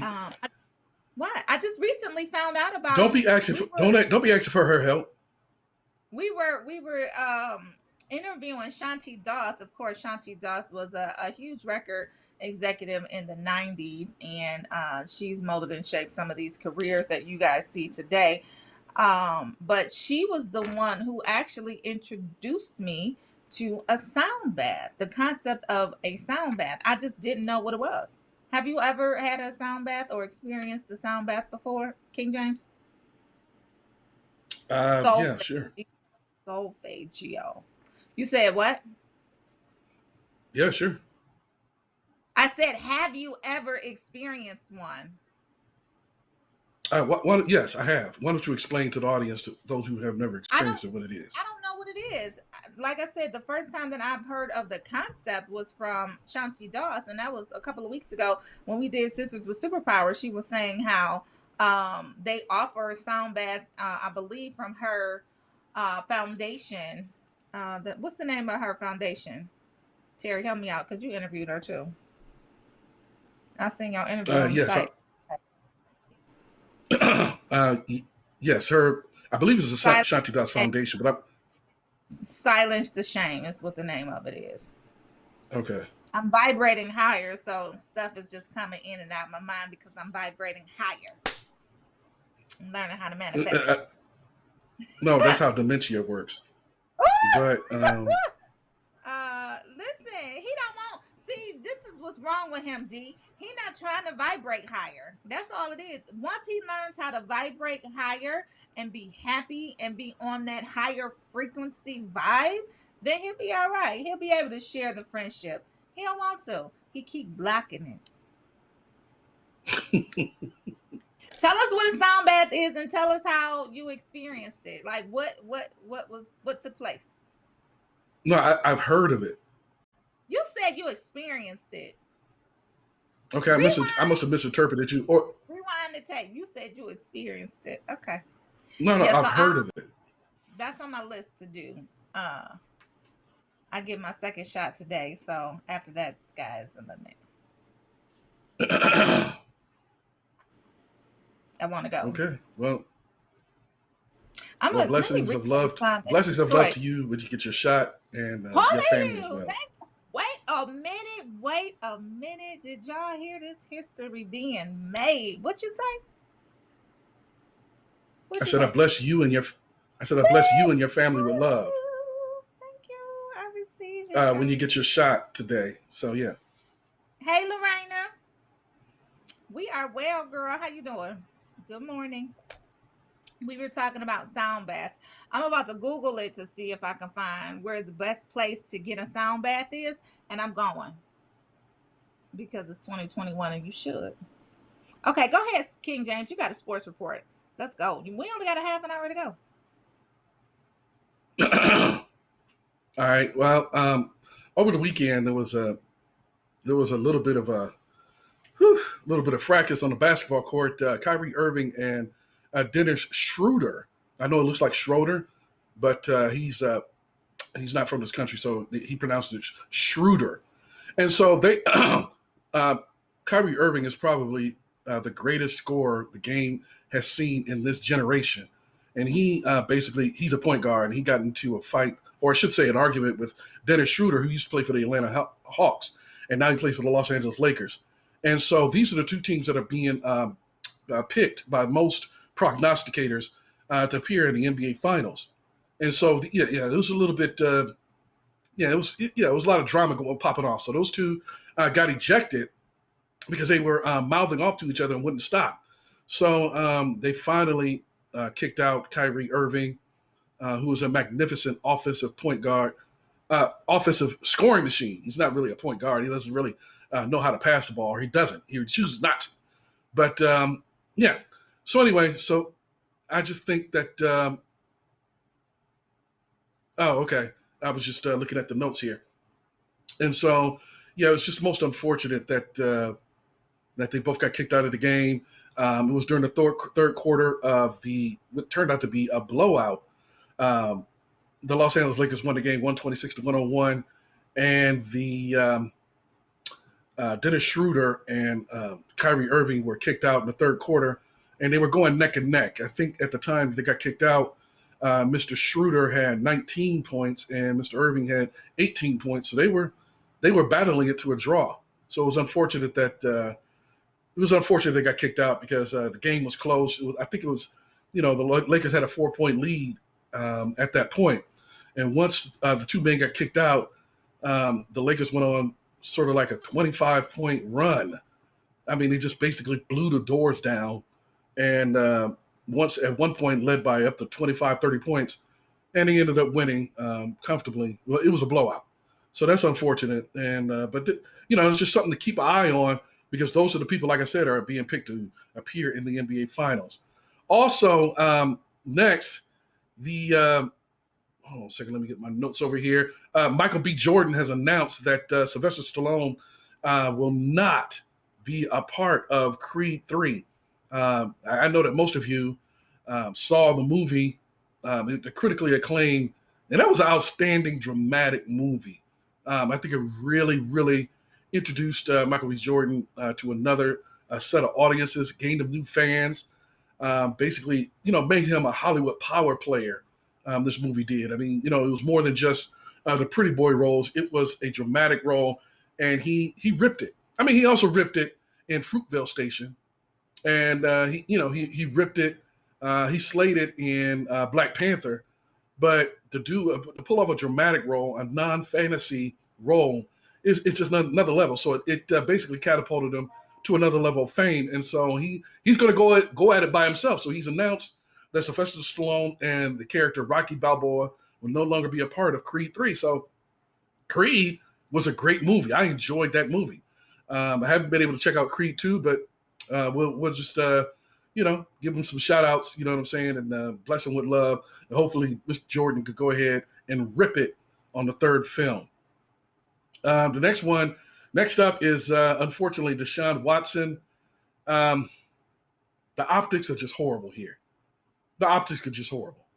I just don't even know what to say, because now Deshaun Watson is saying through his lawyer that some of the massage episodes that he had turned into consensual sexual encounters with some of the women who are now suing him. That's a horrible look. I'm not saying he's guilty. I'm just saying the optics are horrid because of the fact that, first of all, I've had massages before. Matter of fact, I've had a lot. And I always went back to the same person. They were talking about this on ESPN last week about how many, masseuses that they've gone to. And most of them always went to the same person. I've never known a person who has had 50 masseuses. 50. Now you got upwards to 20, upwards of 30 who are suing him. And then you have another 18 who signed a letter supporting him, saying that he's not, that he didn't do anything appropriate with them. So that's 48 masseuses. Who in the hell goes to 50 masseuses? Who gets massages by 50 different people? Damn. That's just a bad look. And then now you admit through your lawyer that something, while you were getting these massages, that you had consensual sexual encounters with some of these women. Whoa.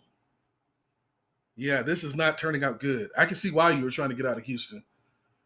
Some people think that this is, some people are conspiracy theorists and think that because he was trying to get out of Houston, get away from the Houston, Texas, that there's now a conspiracy that somebody is trying to destroy him and to besmirch his character. If that's true, they're doing a good job because this looks horrible. So all I can say is that, just keep your eyes open, listen to the news. And I hope all turn, I'm not discounting the women, and I'm not just going to automatically believe or disbelieve what Deshaun Watson has to say. All I know is that we all know about optics or public relations angles. This just looks bad for Deshaun Watson. Okay, on to some news. I know this is not a member of our demographic, but this is very, very important. Okay, this man here, we all, sports fans, especially football fans, all know and love Kansas City Chiefs head coach Andy Reid. Well, this is his son, Britt. You remember Britt was caught drunk driving just before the Super Bowl in February. He admitted it. He had popped some pills and he was drinking. He was drunk with his kids in the car. Well, so happens that he blasted the back of another car, and this little girl here is the woman the infant who now has permanent brain damage. Permanent brain damage. Now, I pause because Britt still hasn't been charged. The Super Bowl was at the top of February. Let me repeat that. The Super Bowl was at the top of February. He was arrested, or he was taken down to the police station just before the Super Bowl at the top of February, the first week of February. And it's April. So, I sat in the back of the class. I'm a little slow with math, but that sounds like too much to me. You slow all the way around, but go ahead. I understand. Okay, you're not on screen, out of sight, out of mind, mouth closed. I got this. Okay. Now, okay, little slow. Go ahead, little slow. Okay, so TJ, cut her mic. Anyway, I'm just, and this is funny. We're having a funny exchange, but I'm disgusted. Right. This man, Britt, permanently damaged an infant. It looks like an African-American child. Yeah, she does. But it's irrelevant who it is. He negatively impacted someone's life permanently. She has that little infant is done for the rest of her life. And it's been 2 months. How long does it take to charge somebody with DUI? He admitted that he was drinking. He admitted that he popped pills. And he admitted that, well, he didn't have to admit it. He ran into the back of a car that was off to the side of the highway as he was about to go onto the on-ramp. And they were off to the side doing something, minding their own business. And then he rams into the back of him because he's so drunk that he thought he was following a car that was stationary. He's at fault. Where are the charges? How in the hell does it take 2 months to charge this man for DUI and for, well, you can't, for causing an accident? So I'm sorry. I need some answers about this. This is the repugnant BS that we have to be faced with all the time. If that had been some Joe Schmuckatelli from down the street, Ray, if that had been Ray or Pookie, he would never gotten out of jail. He would have been charged that day. How is it 2 months done passed? And the son of Andy Reid, just because, well, he's not only a white man, but he's a famous white man who plays for the nation's most popular sport. And he was appearing in the nation's highest rating, or what is annually or perennially the highest rated show of anything, sports or non-sports. The Super Bowl is perennially either the highest rated single program or in the top 2 or 3. So I guess that excuses it and why they're taking their time and why they haven't brought charges against Britt. Yeah, it's just ridiculous. This is disgusting. So I need some answers about that. So Lorena says it may be a case of complexion protection, therefore no charges. Ooh, I love the wordplay. Complexion protection. I like that. Mm-hmm. I'm gonna steal that. You know what I'm saying? I'm a wordsmith anyway. But do. Excuse me? You steal a lot? Mm-hmm. Yeah, no, I don't. No, I don't. I'm an originator, and so Portia, can we stay on the point at hand? Yes. Do you have anything to say about? No charges. Okay. It's despicable that there has been no charges brought against this man. What's the holdup? We've heard nothing. We've heard nothing about it. What is the holdup? What's taking so long? Like you said, he admitted to drinking. I wasn't aware that he admitted to popping pills. He admitted to that as well? Yeah, according to the reports that he was some kind of medication, and he mixed it with the alcohol, so he was drunk. So he's an alcoholic because this was in the morning.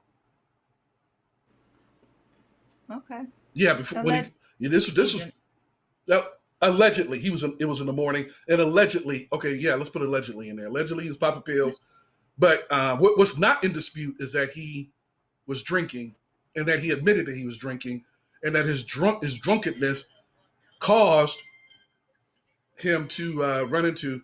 Why is Randy Fling calling me on my phone when I'm on the show? Mr. COO, Randy Fling, I'm on the show.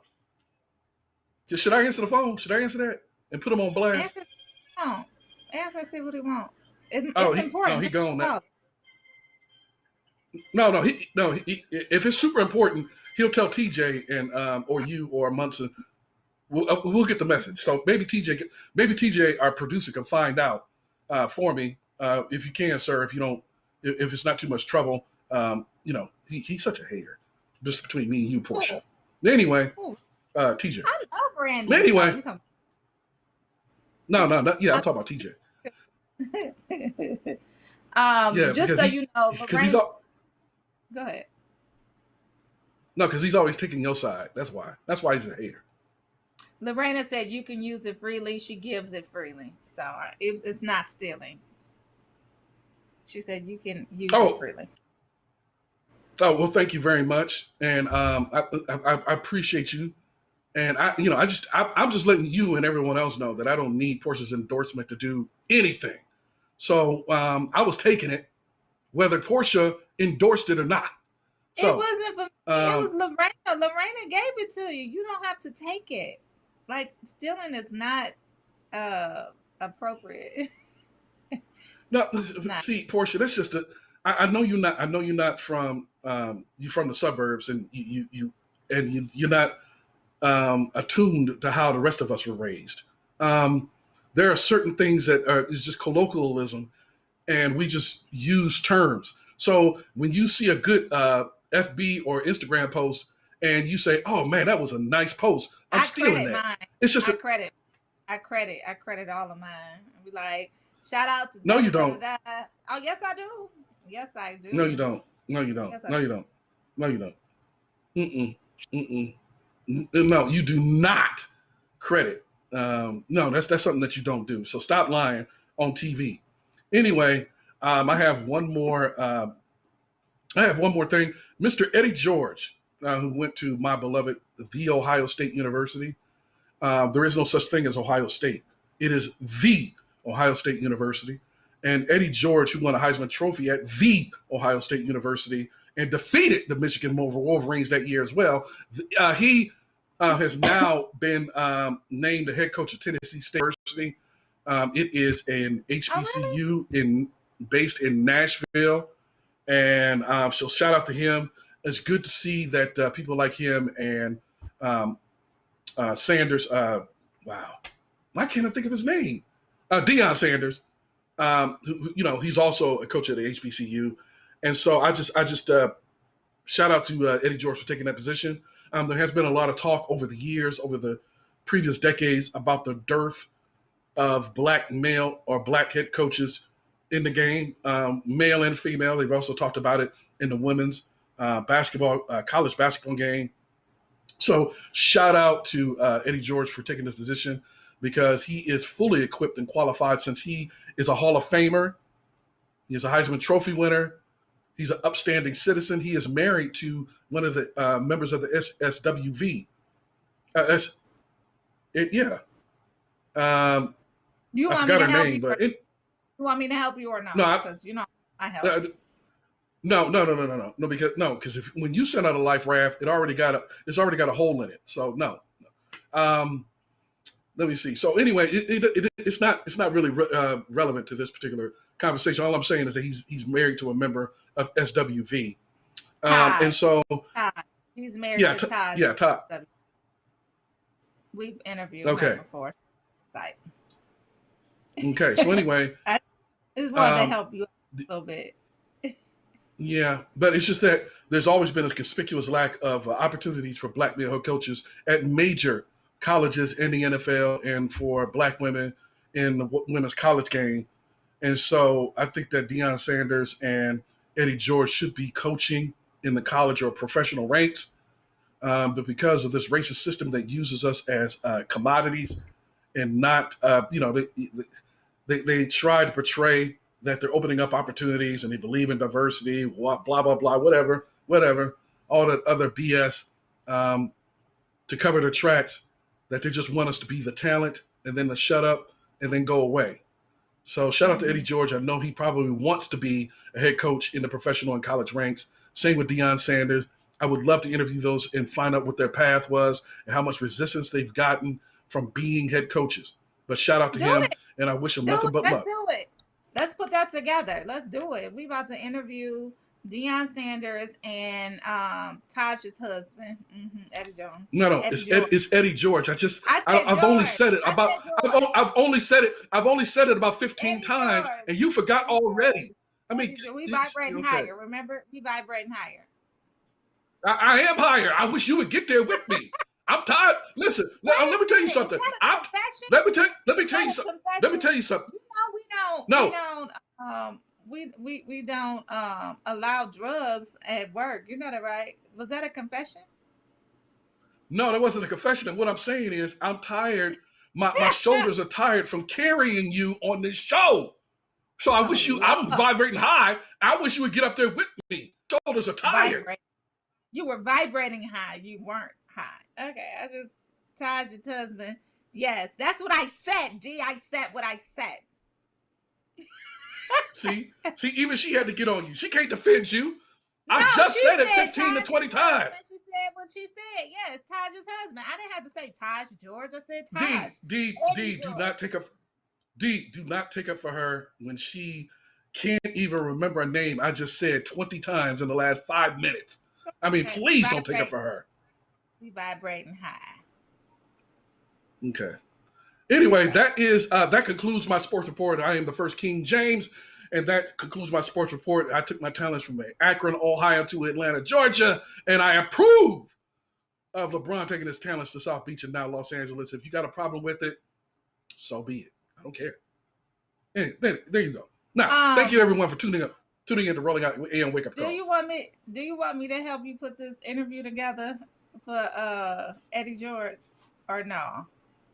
I'm gonna just tell y'all Facebook. I'm gonna tell y'all social media world. If you see the interview with the first King James and Eddie George, it's because of me, because I vibrate high. So if you see it on the site, first King James and Eddie George, just know that I helped them out tremendous. I put that together. Yes, I am a supremely talented writer, and so yes, I would, and so I would appreciate some assistance in that, and it will be the first time that you've ever opted to work with. This will be good. This will show me that you can follow through on what you say, because you have not demonstrated it before today. Thank you. Thank you very much. That is not the truth. You're such a hateful person. That's not the truth. Anyway, Ebony is in the comments. Hey, girl. Hey, where you at? Like, come back. Come on the show. We need you. Come on. But yeah, I just want to let y'all know that if you see the interview with King James and Eddie George, it's because of me. Okay, well, you can have the credit for getting him on the phone, and I mean, for hooking up that interview. I appreciate it. Now, you said Ebony was in the comments? Ebony, where you at, girl? Yes, Ebony is in the comments. What's she saying? Yes, see, listen, let's do it, Teru. Teru, let's do it. We're going to get Eddie George on the show. Thank you, Teru. Ebony said, she said, hey, y'all, great show. Miss being on the show and laughing at you, too. Come on, girl. Come on back. Yeah, where you been? I mean, Ebony, what is the problem? What is the problem? Not problem. Now, Ebony. What is the problem? Right now, we'll let you on. What? You know, because we feeling slighted on this show. You know what I'm saying? You're doing some good thing down there at Nouveau Bar and Grill in College Park, Georgia, just a suburb just south of Atlanta, and you giving back to the community. The eats is good. I enjoyed writing up that piece. That was a hard. That was a hard piece to put together. But sometimes the hardest pieces are the most rewarding. So she's been doing her thing. She is making it happen. Like, yeah, her and no, you know what? I don't even want to mispronounce. Anyway, she said she coming back Monday. Don't mispronounce nobody's name. Don't do it. She said she coming back. Okay, that's why I stopped myself. So if I stop myself from doing it, I don't need you to come back behind me and tell me not to do something that I didn't do. I mean, vibrate higher. You don't even know how to vibrate higher. Vibrate higher. Vibrate higher. You know what? You know where you can vibrate? I mean, you know what? I'm not even going there because it's going to come out bad. I got to stop. Listen, you over there on something different. See, I understand. See, that's why you going to talk yourself right on out of that Eddie George interview. I'm just saying. Teru, I might be the one interviewing Eddie George. Are you threatening? Wait a minute. Hold on. Are you threatening me? Do you know who you talking to? Do you know who you talking to? You better do your homework on me. You better do your homework on me, okay? So you better, you know what I'm saying? You better fall back and get that grown woman out your chest, okay? Okay. Because I'm a whole man right here, okay? Listen, when y'all see me doing an interview with Eddie George and wonder why the first King James, that's why, right there.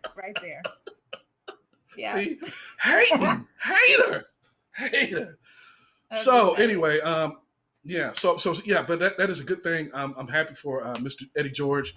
I hope that translate into more opportunities, and that the success will I hope that people will find out that this dude can actually coach, and that he belongs in the college and pro ranks as a coach, because he was a formidable player, highly intelligent dude. I saw him on the Tom Joyner cruise. Him and his wife Taj, and those are good peoples. Those are good peoples. That was the last time I saw him. It was back in 2014 or 2015, one of those times. I think it was 2015. And I mean, everybody just gravitated to him. It was around the time where they had the reality show. They had their own reality show. And people just gravitated towards him because they have this inner glow, like this spirit. It's just like they're very approachable. And That is not the case with a lot of people. I would put some people on blast who you do not approach, but that is not the case with Eddie George and his wife Taj. Those are beautiful people, and you can feel the spirit from within. So, yeah, we had Taj last year during the pandemic. Her and Rashida Glam. What's her name? Rashida. She gonna kill me, but she is a makeup artist. I can't help remember people that you interview. You need to remember the people that you interview. Why are you asking me to help you with people that you interview? Higher. I'm vibrating higher, so my thoughts are just coming like lightning. I'm just saying.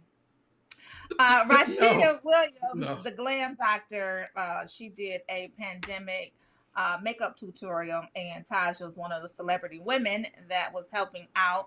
Oh, and her husband also came on screen and said hey to everybody, so that was super cute. But yeah. Oh, so you remember Eddie George? I remember Taj and Rashida Williams and the glam doctor, and of course Eddie George. Like, who doesn't remember Eddie George? Yes. Well, how come you couldn't remember? Okay, never mind. You didn't remember his name, so hopefully, since you remember him, okay. No, that's not how vibration works. See, I don't know what frequency. We got a question from Facebook. Is Chris Webber coaching?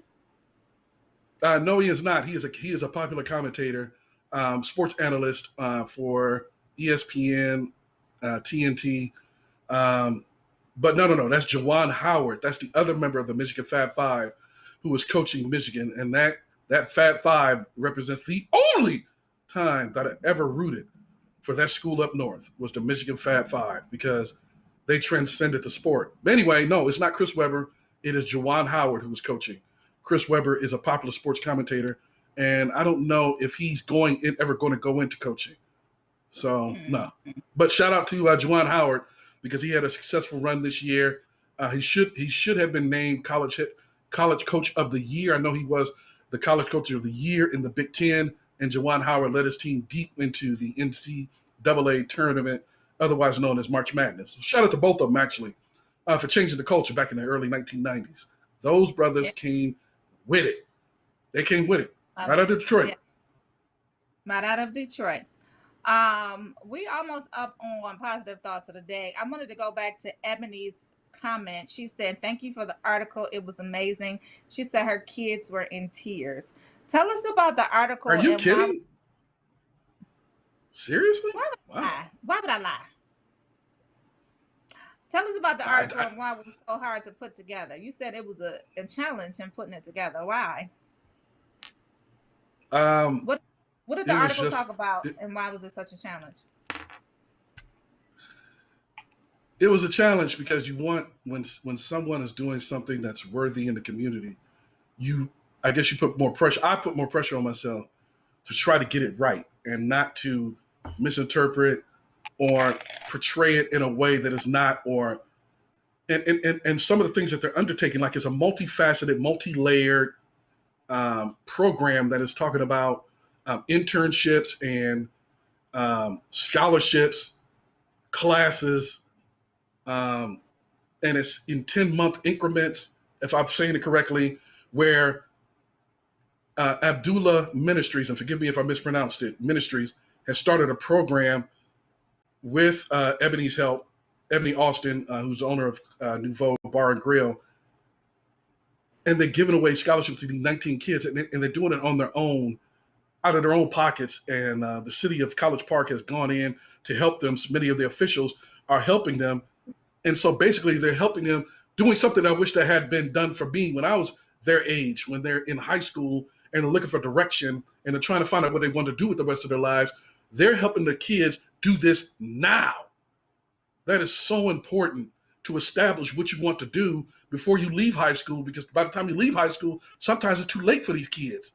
You know what I'm saying? They're already lost. And so they're helping them to find a direction with this scholarship internship program, and mixed with classes, and having, basically they're going to go to work with many of the businesses in the city of College Park, and many of the officials of College Park, like the councilman and city manager. They're all going to help raise money and to find businesses to help these kids find work in the city so that they learn to become accountants, lawyers, doctors, whatever.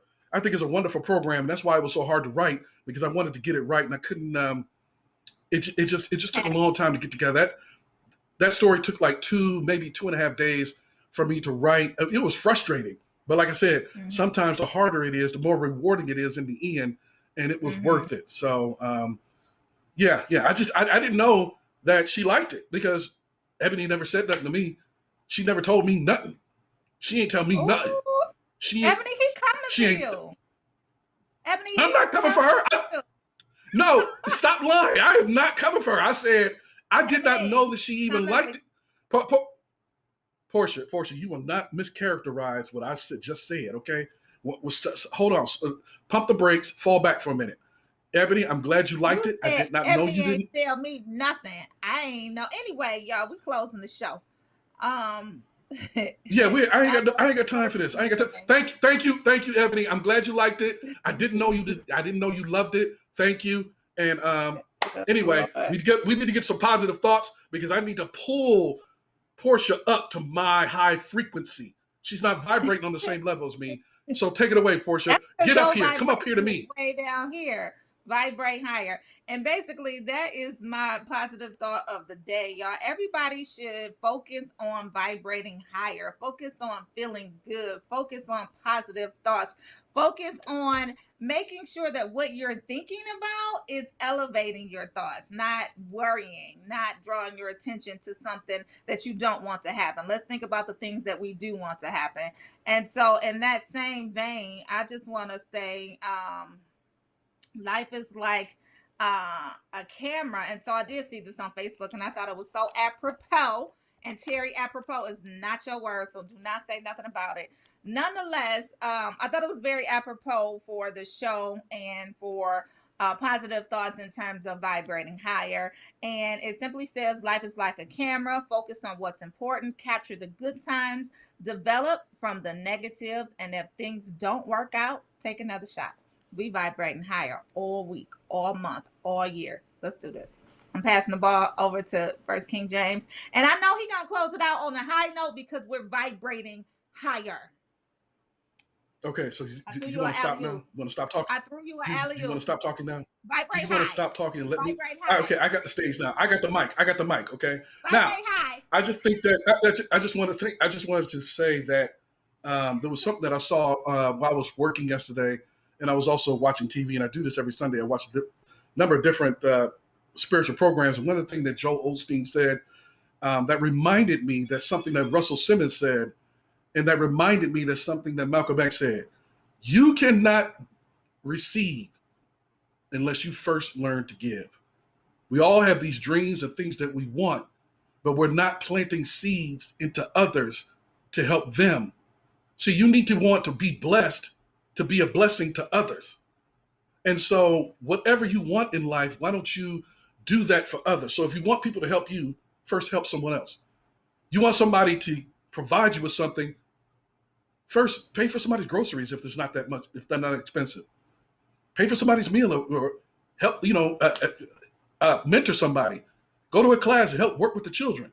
The point is that it was a reminder yesterday what Joel Osteen was talking about people desiring and desperate for upliftment, is that you first need to learn to uplift people. So the lesson is, you cannot receive until you first learn to give. That is a universal truth. And that is my positive thought of the day from the First King James, who took his talents from Akron, and took it to Atlanta. So thank you for everyone for tuning in to the Rolling Out 8 Wake Up Call. Portia, it's not your turn yet. As a matter of fact, I'm closing the show, so you can go ahead and just relax now, okay? Matter of fact, you can log off. You can log off. We vibrate higher. The sun is shining. Yeah, we vibrate. Yeah, so why don't you vibrate one off the show, okay? Because, don't even start trying to dance. Lord, why do we box all the time? We be fighting all Don't worry about it's ready to fight. We see y'all tomorrow. Thanks for showing up today. Kathleen said you're a hater. You're a Wolverine hater.